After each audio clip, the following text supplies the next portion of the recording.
There was a feeling of cold in the darkness. The ground felt like ice against the cheeks of the night. Their breath was getting shallow as each second passed. Objects in their vision had a blurry filter. Things were losing detail as time ticked each agonizing second. Things were losing detail as time ticked each agonizing second. The knight sent orders to move their fingers. A second went by, then 5, then 15. Finally, after a minute, their finger twitched inside their glove. Their plate mail felt like wet fur on top of their chest. They moved their hand down their chest, their fingers bumping against the familiar dents and scratches. The knight could remember what caused each flaw on their armor, from trading swords with sparring partners to fending off monsters from trying to bite off a pound of their flesh. All seemed familiar, except for one. A jagged, wet texture met their fingers. As they raised their hand to their eye, they saw what was the source of the odd texture. It was a thick, red liquid. It covered their hand as the warm blood ran down their arm. The knight lifted their head to see the source of the blood. There was a hole inside their stomach. The knight could hear muffled voices in a far-off distance. They couldn't recognize who was speaking. They turned their head to the side to see the carcass of a dragon. Embedded in its throat was the knight's blade, stained in dark, violet blood. The lips around the knight turned into a smile as they turned their head back to the sky. The blue sky was starting to burn a bright orange. Sparkles of the stars peeked around the evening curtain. What a beautiful evening, they thought, as a throaty laugh gargled out of their throat. Anne, I wonder how the others are doing. Anne! I hope they're okay. I wonder if Moss is watching the same sunset. I wish I could be with her right now. The knight recognized the voice. 3 blurry figures appeared in their vision. The knight's smile grew even bigger. Even in their hazy forms, they could recognize their party. Bran, you idiot!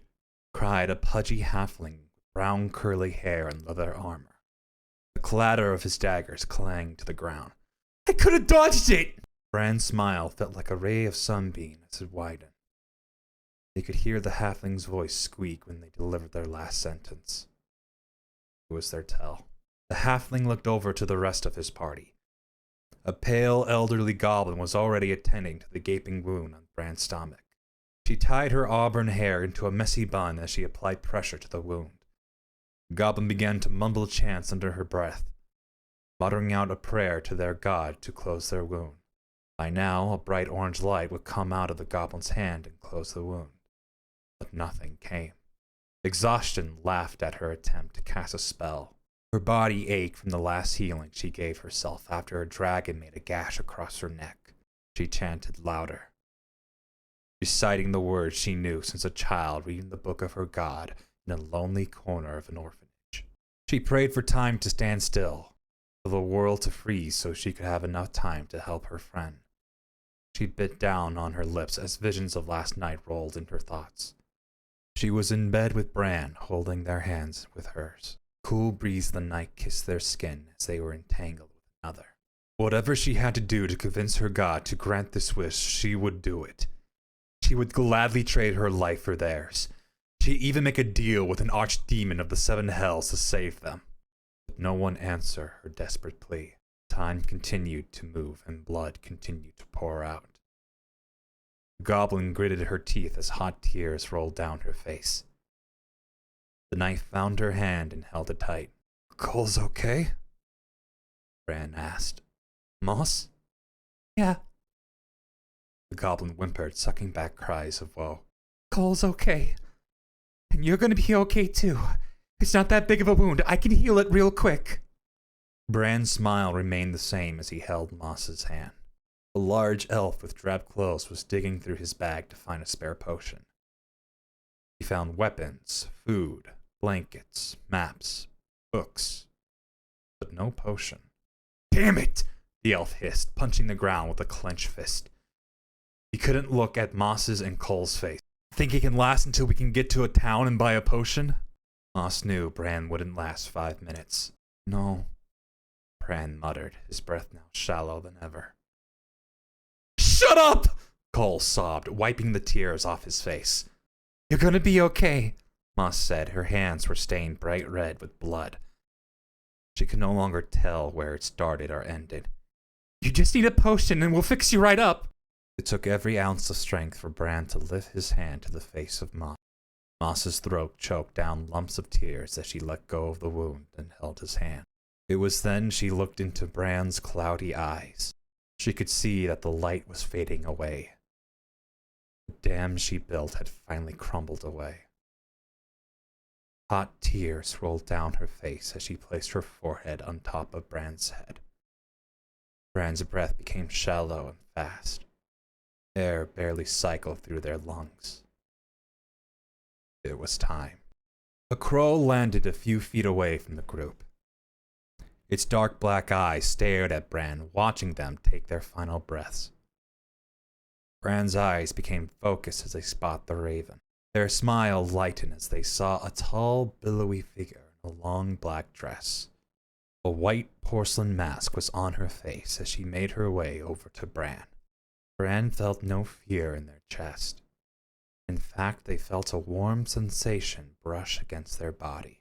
The woman in the mask leaned down to face Bran only a few inches away from him. You weren't supposed to die, she said in a soft voice. Her face turned towards Cole. He was. Why did you get in the way? Because he's my friend, Bran said with no hesitation. And I would do it again. The crow hopped from the ground and onto the woman's shoulder. The raven leaned into the woman's ears, whispering something. The woman returned her painted stare back to Bran. I admire your honesty, the woman spoke. But someone has to go, Bran laughed. Not even my self-sacrifice can sway you to letting me stay? The woman shook her head. I'm sorry. It is one of the many laws we have to abide by. Can I say goodbye? You've already said your piece. Bran noticed they didn't have to breathe in several minutes. The pain that swelled in his body had subsided. They looked down at their party, seeing them cry over the mangled corpse of their body. They watched Moss bring their head to her chest. The loud cries rang in their ears. They stood next to the tall woman in the porcelain mask. I can promise they'll meet you in the next life, the woman said. You promise? Bran asked. I swear on my name. Bran nodded and took one last look from the party. They watched as their party cried over their crumpled body. Bran thought about fighting back, forcing the woman to have them stay with their party. But they knew that would be selfish. They have already spent their time with them. And they would never change anything for it. The crow let out a caw and flew away, leaving behind the party as they cried over and over for their fallen friend. Hey everybody, thank you for listening to the end of this. I hope you enjoyed this sort of like D&D podcasty one-shot short story that I kind of want to do for this channel. I really like telling D&D stories and everything, and who knows, maybe you'll see some other characters in a specific universe that I have created over on some other apps and everything. Who knows? Ooh. You can't see me, but I'm wiggling my eyebrows right now. But yeah, I hope you guys enjoyed it. Thank you for listening to the end of this video. If you like what you heard, then please leave a like, comment, subscribe, ring the bell so you are notified of all new stuff that will be coming up on here, and there will be a lot. I want to thank our patron backers who've been backing up our lovely, lovely channel. They have done so many good things, and I love them all to bits.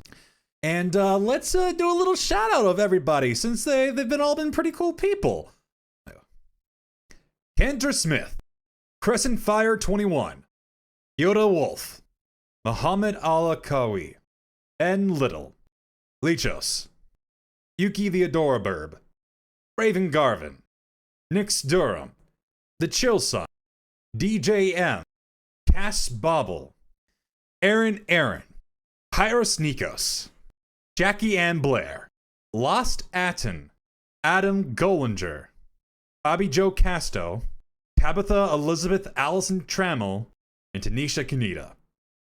And if you want your names to be shouted out at the end of these videos, or, you know, get some really cool perks, then please become a member of my Patreon or Ko-fi, whichever one you feel most comfortable with. But yeah, let me know what you guys think of the story. I hope it was very, very sad for all you lovely nerds out there. And yeah, I will see you nerds later, okay?